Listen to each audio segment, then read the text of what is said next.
कि आप कोई अनुष्ठान कर रहे हैं, आप भजन कर रहे हैं, आप परोपकार कर रहे हैं, आप तीर्थयाटन कर रहे हैं पवित्र भाव से, ये तो सब कुछ है नहीं। तो पूर्व में जो पाप कर्म किया है, अब जो आप सफलता के लिए प्रयास करते हैं वो आपको असफल कर देता है, गिरा देता है। तो आपका प्रयास कोई आध्यात्मिक है क्या? तो फिर बिना आध्यात्मिक प्रयास के आप कैसे विजय प्राप्त कर सकते हैं? जो हमने पूर्व में पाप किए हैं, गलतियां की हैं, वो हमको दुख देंगे ना। हम पढ़ लिख करके अच्छा बनना चाहते हैं, हमको गिरा देंगे। हमारे पास सर्टिफिकेट लेकिन नौकरी नहीं मिलेगी, व्यापार में पैसा लगाते हैं लेकिन सफलता नहीं मिलती है। तो वो हमको दुख देगा ना पाप कर्म। तो उस पाप कर्म को नष्ट करने के लिए हम क्या प्रयास करते हैं? विचार कीजिए। कोई प्रयास नहीं करते ना, तो उसके लिए प्रयास करो। हम कह रहे हैं कुछ मत करो, राधा राधा राधा राधा राधा नाम जपना शुरू करो। काउंटर लो और गिनती से 50,000 रोज नाम जप करो। फिर हमें बताओ लंबे समय तक, ये नहीं कि अब 4 दिन बाद हमसे प्रश्न करो कि 50,000 नाम जप किया, हमारी नौकरी नहीं लग गई, हमारा काम नहीं बना।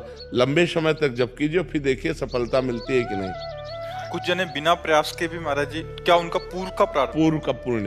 पूर्व का पुण्य है कि उनका प्रयास कोई ज्यादा प्रशंसनीय नहीं है, पर वो सफलता प्रशंसनीय प्राप्त कर रहे हैं, ये पूर्व का पुण्य है। ऐसा भी देखा जाता है कि वो बिना उसमें योग्यता भी नहीं है। बिल्कुल, हाँ, योग्यता भी नहीं, प्रयास भी नहीं, सफलता अधिक है, ये पूर्व का पुण्य उनका काम कर रहा है। योग्यता है, प्रयास भी है, लेकिन सफलता नहीं, ये पूर्व का पाप उसको गिरा रहा है। क्रम होता है, जब पुण्य लगेगा तो आप पाप कर्म करो तो भी उन्नति होती चली जाएगी, और जब पुण्य का संयोग आएगा, जैसे पाप का लगा संयोग, तो अब आप चाहे जितना पुण्य करो, आप चाहे जितना धर्म करो, वो आपको दुखाई देता चला जाएगा। और पुण्य का संयोग है तो आप पाप कर्म करो तो भी आपको सुख मिलता चला जाएगा। लेकिन जब ये पुण्य खत्म होगा और पूर्व का पाप और वर्तमान का पाप मिलेगा तो आपको कष्ट दे देगा।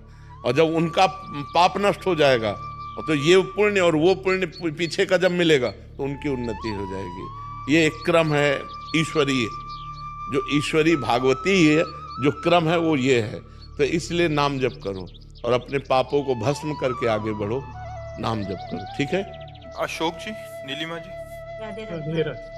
राधे राधे महाराज जी, आपके चरणों में कोटि कोटि प्रणाम। महाराज जी, यूट्यूब में आपको देखकर, आपकी वाणी सुनकर, कीर्तन सुनकर एक अलौकिक अद्भुत आनंद की अनुभूति होती है, और वो खिंचाव यहाँ खींच लाया महाराज जी। महाराज जी, एक प्रश्न में त्रुटि हो तो क्षमा कीजिएगा। महाराज जी, ठाकुर श्री रामकृष्ण परमहंस जी और आपके जीवन और उपदेशों में एक अद्भुत समानता सी दिख रही है महाराज जी। विशेषता महाराज जी, रामकृष्ण परमहंस जी ने कहा था कि वो 100 वर्ष के बाद इस पृथ्वी पे कलकत्ता के दक्षिणेश्वर काली मंदिर से उत्तर पश्चिम दिशा में पुनः आएंगे। महाराज जी, कानपुर भी ऐसा ही कलकत्ता से उत्तर पश्चिम। महाराज जी, तो क्या कोई ऐसी?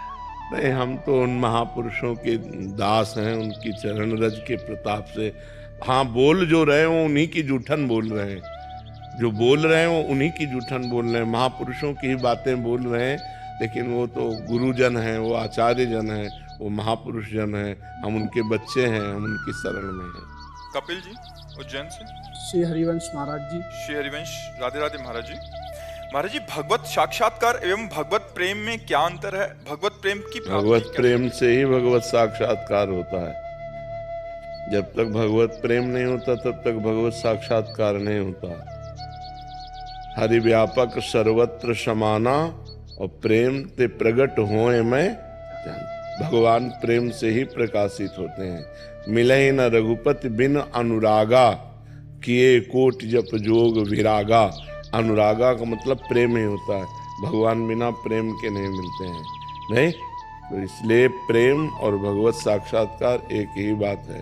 जब प्रेम प्रकट हो जाता है तो भगवान नेत्रों में बस जाते हैं। दर्शन की क्या बात। पिय मूर्ति नयनन बसे, तेहि रस रहाय समाय। ये लक्षण सुन प्रेम के, और न कछु सुहाय, और न कछु सुहाय। फिरे अपने रस मातो, कुटुम देह ते जाए। छूट सब ही विधि ना तो। प्रिया प्रीतम के प्रेम रस में जब चित्त डूबता है तो हमारे नेत्रों में बस जाते हैं। जैसे गोपीजन महान प्रेमी है तो वो कह रहे, जित देखूं तित श्याममयी है। मैं जिधर देखती हूँ उधर श्याम सुंदर दिखाई दे रहे हैं। श्याम सुंदर के सिवा कोई और है ही नहीं। तो प्रेम का स्वरूप यही होता है कि वो भगवान का साक्षात्कार करा देता है, और बिना प्रेम के भगवान का साक्षात्कार नहीं होता। जान लेव सो जान निहारा, राम ही केवल प्रेम प्यारा।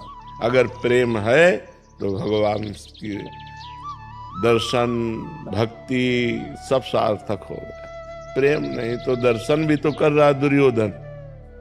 दुर्योधन भगवान का दर्शन कर रहा है, क्या उसको प्राप्त हो रहा है? क्यों? क्योंकि प्रेम नहीं। और विदुरानी जी दर्शन किए नहीं, लेकिन प्रेम से परिपूर्ण है, तो दशा बदल गई। केले के छिलके पवा रहे हैं और भगवान पा रहे हैं। प्रेम, ये 2.5 आखर प्रेम के पढ़े सुपंडित होए, है नहीं? पोथी पढ़ी पढ़ी जग मुआ, पंडित भया न कोय, 2.5 आखर प्रेम के पढ़े।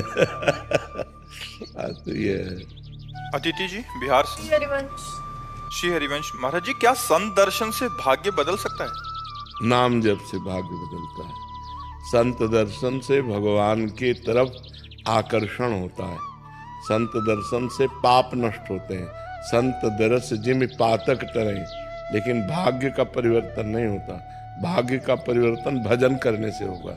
अगर भजन नहीं करोगे तो फिर भाग्य परिवर्तन नहीं होने वाला। संत दर्शन भगवत आकर्षण पैदा करता है। संत दर्शन भगवान की तरफ तुम्हारे मन को, तुम्हारे जीवन को, तुम्हारे चरित्र को वो घसीटता है। लेकिन वो घसीटना तभी सार्थक होगा जब भजन करोगे। साधन को हरि भजन है, कै सत्संग सहाय। सत्संग सहायता करता है, लेकिन मुख्य कार्य है भजन करना। यदि भगवान का निरंतर सुमिरन नहीं हो रहा, भजन नहीं हो रहा, तो काम बनने वाला नहीं है। संत के, महापुरुषों के संग में भी रहने वाले गिरे हुए आचरण वाले देखे गए।